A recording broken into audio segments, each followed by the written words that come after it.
Byron বিশ্বাসের বাবা বাবর আলী বিশ্বাসকে সঙ্গে নিয়ে মনোনয়নপত্র পেশ করলেন জঙ্গিপুর লোকসভা কেন্দ্রের নির্দল প্রার্থী আসাদুল বিশ্বাস বলে খবর পাওয়া গেছে। আজ বৃহস্পতিবার মুর্শিদাবাদ জেলা শাসকের কার্যালয়ে মনোনয়নপত্র পেশ করেন তিনি।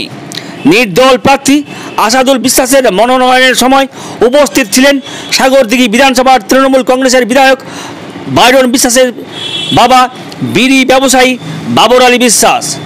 কর্মী সমর্থকদের সঙ্গে নিয়ে বাবর আলী বিশ্বাসের উপস্থিতিতে নির্দল প্রার্থী হিসাবে আসাদুল বিশ্বাসের মনোনয়ন ঘিরে জঙ্গিপুরের রাজনীতিতে রীতিমতো শোরগোল সৃষ্টি হয়েছে। উল্লেখ করা যেতে পারে, বেশ কয়েকদিন আগেই জঙ্গিপুর লোকসভা কেন্দ্রে লড়াই করার ঘোষণা দেন সাগরদিঘি বিধানসভা তৃণমূল কংগ্রেসের বিধায়ক বাইরন বিশ্বাসের এক নিকট আত্মীয় আসাদুল বিশ্বাস। তারপর থেকেই গুঞ্জন শুরু হয় জঙ্গিপুর এলাকা জুড়ে। যদিও প্রথম দিকে তার এই রাজনীতিতে আসার বিষয়ে বাইরন বিশ্বাসের সঙ্গে কোনো সম্পর্ক নেই বলে দাবি করেছিলেন সাগরদিঘির তৃণমূলের বিধায়ক বাইরন বিশ্বাস।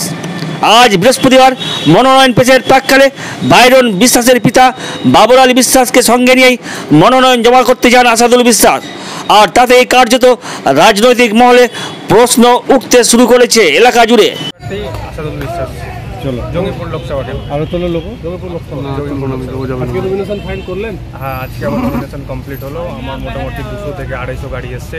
জঙ্গিপুর লোকসভা কেন্দ্রে সব লোকজন এসছে, খুব উৎসাহ আর খুব ভালোভাবে খুব সুস্থভাবে আজকে নমিনেশন ফাইল জমা দিলাম। খুব খুশি আমরা সবাই।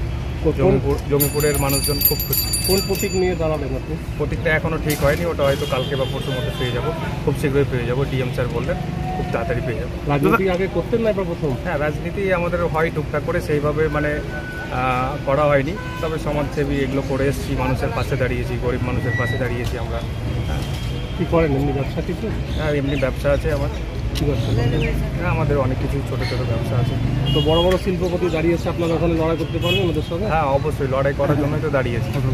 অনেক দিন থেকে দুর্নীতি চলছে জঙ্গিপুরের মানুষজনকে, গরিব মানুষকে বড় বড় মন্ত্রী, যে বড় বড় শিল্পপতিরা চুষে খাচ্ছে, সেই বিরুদ্ধে আমি লড়াই করতে চাই। এই লড়াইটা শুধু বাংলাতে নয়, আমার লড়াইটা হবে দিল্লিতে গিয়ে। দিল্লিতে গিয়ে লড়াই করতে চাই।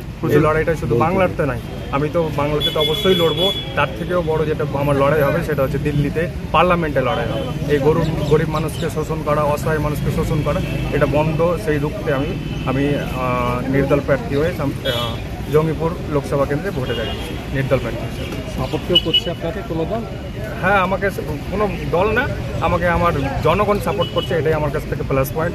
আমার কোনো পার্টিরও কোনো আমার সাপোর্টের দরকার নেই, প্লাস আমার কোনো সমাজসেবীরও শিল্পপতিরও আমার দরকার নেই সাপোর্টের। আমাকে জনগণ সাপোর্ট করছে, লক্ষ লক্ষ মানুষের সাড়া পাচ্ছি আমি, এতে আমি খুব খুশি।